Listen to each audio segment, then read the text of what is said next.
Have you ever felt like you're trying too hard? As if, no matter how much effort you put in, nothing really moves? You wake up early, do everything right, think, plan, persist, but life seems stuck, as if something invisible is holding you back. And perhaps, just perhaps, the problem isn't that you're doing too little, but that you're doing too much. There's an underspoken truth. The more you trust, the less you need to try. Because life doesn't respond to anxiety, it responds to frequency. And effort without trust is merely exhaustion disguised as discipline. Today, you're going to discover the power of silent trust. You'll understand why letting go of force isn't giving up, it's starting to allow. And this can change everything. If this message touches your heart, write in the comments, "I allow life to flow with ease and trust." That phrase will be your anchor, your vibrational commitment to the new. To grasp the depth of what it means to trust, we need to look beyond the surface of everyday life. And no one explored the mysteries of the mind, consciousness, and reality as deeply as Jacobo Grinberg. A scientist, neurophysiologist, and Mexican researcher, Grinberg dedicated his life to understanding how the human mind shapes the reality we experience. One of his most impactful discoveries was that reality is a projection of our mental field, a living construction fed by our beliefs, emotions, and vibrations. According to Grinberg, when we live in a state of pressure, fear, and desperate effort, we create an equally dense, tense, and limited reality. But when we access inner states of trust, presence, and surrender, our perception aligns with subtler frequencies, and the reality around us begins to reconfigure. It's not about abandoning action, but about acting from an inner place of alignment rather than from desperation. This is what he called connecting with the neuronal field, where everything is possible, but nothing needs to be forced. In this video, we will translate this wisdom into practices, reflections, and keys to transformation that will help you move away from empty effort and step into the gentle flow of true trust. Have you ever stopped to ask yourself, why am I trying so hard? Many times, we confuse effort with courage and persistence with determination, but there's a fine line between acting with purpose and acting out of fear. When we cross that line without realizing it, effort stops being strength and becomes escape, a disguised attempt to control the uncontrollable. Here lies one of the greatest spiritual blockages of modern life. We believe that the more we do, the safer we'll be. That if we wake up earlier, plan better, and take care of every detail, everything will finally work out. But at its core, we're not creating with power. We're merely trying to escape the insecurity we feel inside. This kind of effort is exhausting. It drains your energy yet takes you nowhere. You feel like you're in motion, but in reality, you're spinning in circles, feeding your anxiety and reinforcing the unconscious belief that if you stop for a second, everything will collapse. Jacobo Grinberg reminds us that what sustains reality is not physical effort, but the mental field in which we are tuned. When this field vibrates fear, scarcity, and urgency, what you create is a reality that responds exactly to those frequencies. That's why, no matter how hard you try, if what moves you is fear, reality will reflect that. True strength is born from alignment, and alignment is only possible when there is trust. When you act with inner peace, when you do things because you're connected to purpose and not to anxiety, the movement becomes light, efficient, and often even surprising. Things happen with ease, doors open without pushes, synchronicities arise. Therefore, it's essential to recognize that if effort is draining you, it may be coming from fear, and fear never builds anything lasting. It only fuels the cycle of doubt. The key is to reverse this logic, allow trust to come first, and let effort emerge as a natural consequence of alignment, not as an antidote to desperation. There is a profound, albeit subtle, difference between controlling life and aligning with it. Control is born from insecurity. It says, If I don't take the reins of everything, something bad will happen.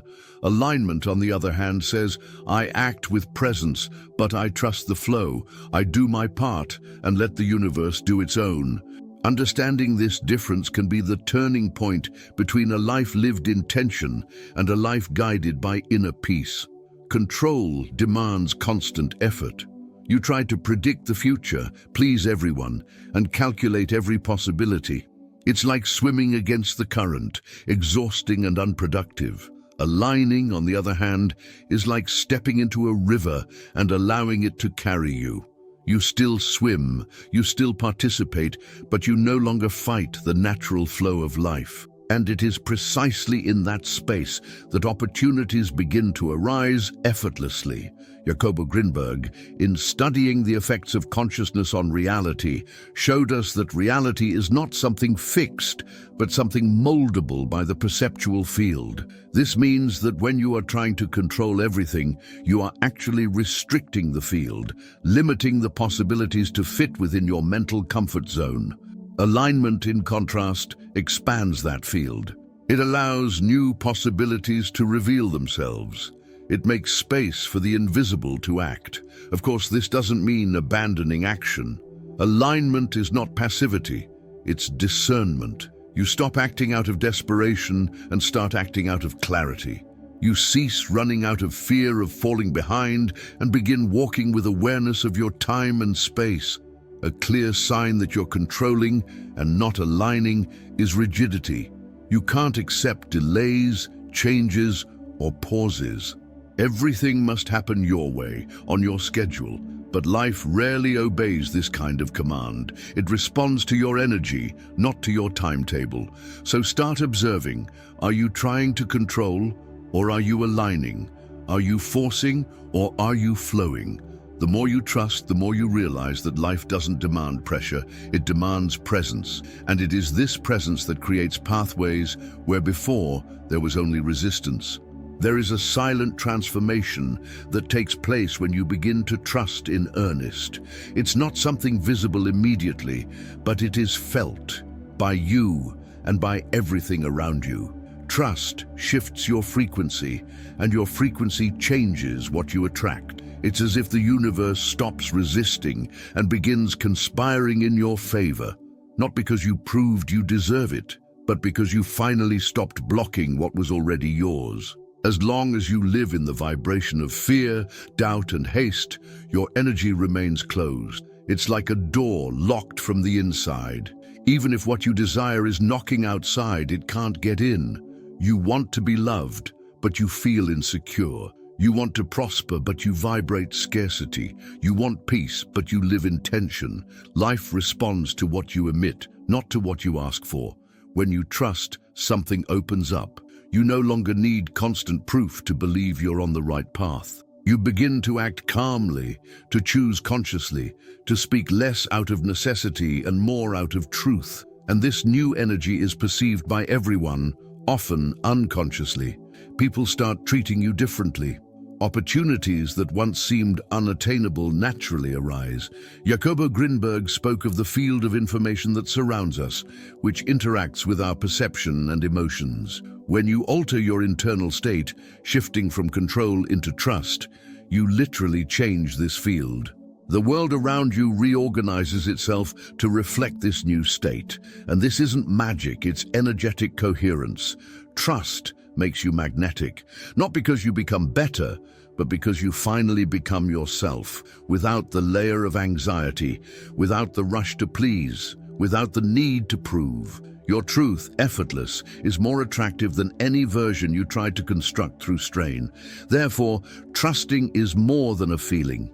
It's a frequency. And that frequency draws in what is real, what resonates with your essence, what nourishes your soul, what respects your timing. Trust doesn't bring just anything. It brings what is genuinely yours. Silence, pause, waiting. Words that are frightening in a society accustomed to immediate results, quick responses, and constant movement. But it is precisely in these spaces of apparent emptiness that the truest manifestations prepare themselves. Silence is not the absence of progress. It is invisible maturation. A pause is not regression. It is alignment. Waiting is not a waste of time. It is trust tested to its depths. Most people give up midway, not for lack of ability, but because they don't know how to handle the interval. They confuse silence with rejection, pause with stagnation, and waiting with punishment. But life, like nature, has rhythms. There are times to sow, times to water, and times to harvest. And everything that is real and lasting is built in that cadence, not in urgency. Jacobo Grinberg deeply understood this. For him, the field of reality is shaped not only by thoughts, but by the state of consciousness sustaining those thoughts. A desire, vibrating haste and fear, doesn't manifest anything solid, but a desire held with presence, patience and silence transforms into a creative force. It is in silence that you hear your intuition. It is in pause that you perceive what needs to be healed before the next step can happen. It is in waiting that you strengthen your trust and learn to sustain your frequency without needing external confirmation. The anxious mind wants answers now. It wants signs, it wants control, it wants proof. But the spirit knows that some things can only be born in due time. A flower you force to bloom before its moment dies. A connection you try to rush falls apart. A project you push before you're ready fails. Not for lack of merit, but for disrespect toward the internal timing of manifestation. So learn to see silence as part of the process. Use the pause as a space for realignment. Honor waiting as proof of your vibrational maturity. Trust is precisely that, remaining whole even when there are no signs yet, remaining faithful even when everything seems motionless, because the invisible works first and matter only follows afterward.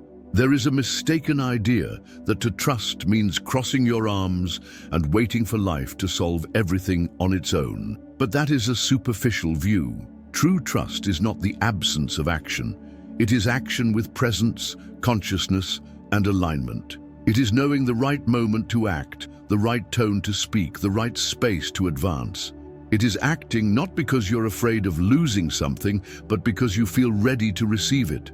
Passivity is born of giving up. Trust is born of clarity.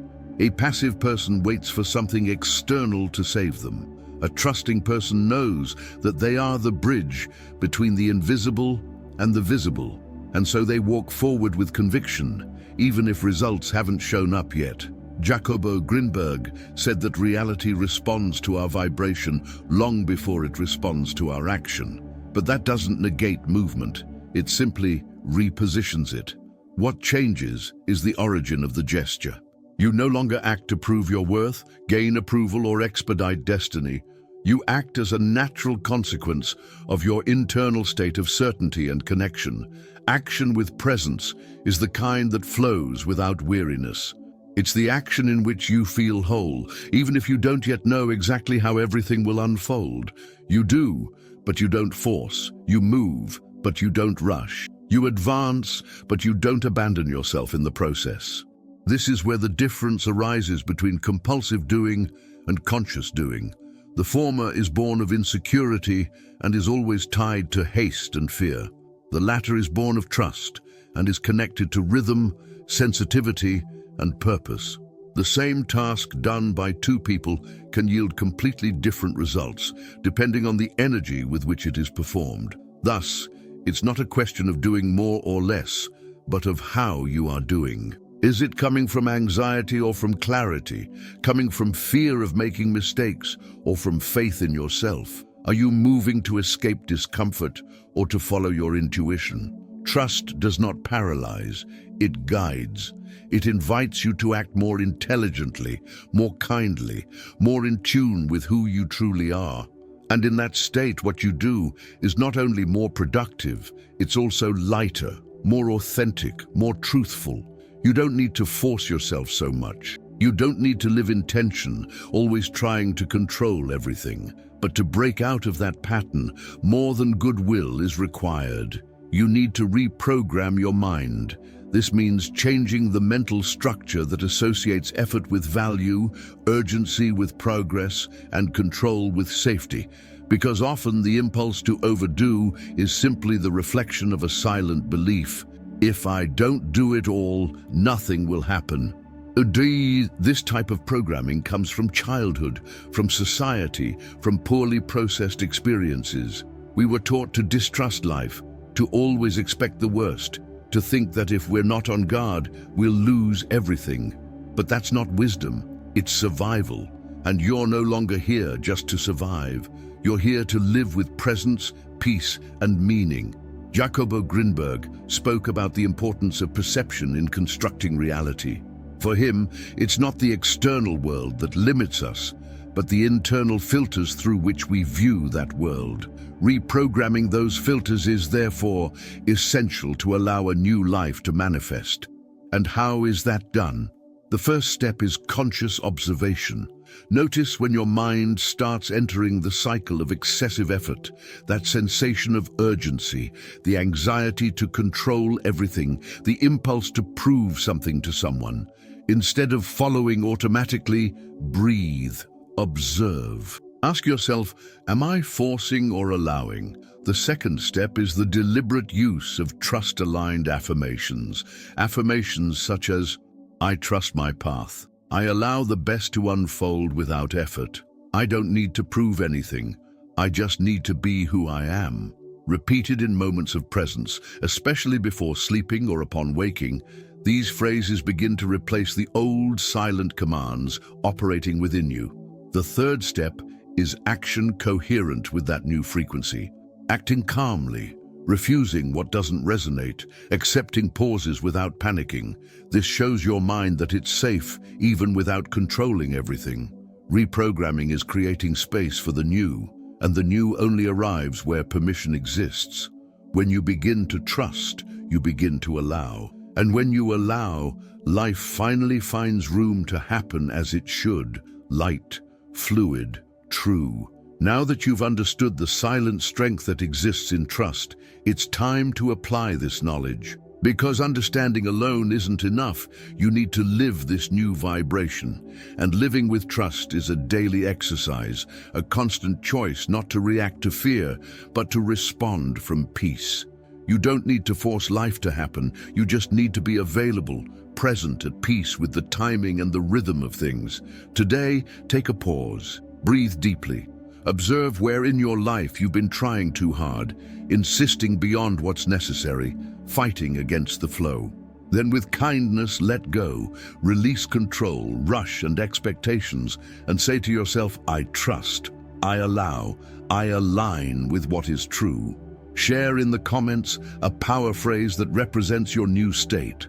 Something like, I allow everything to flow with ease. This reinforces your new vibration and inspires others on the same journey. If this content made sense to you, subscribe to the channel and activate notifications. Every week, we share messages for those who are ready to live with more presence, more truth, and more soul. Your path has already begun. Trust it.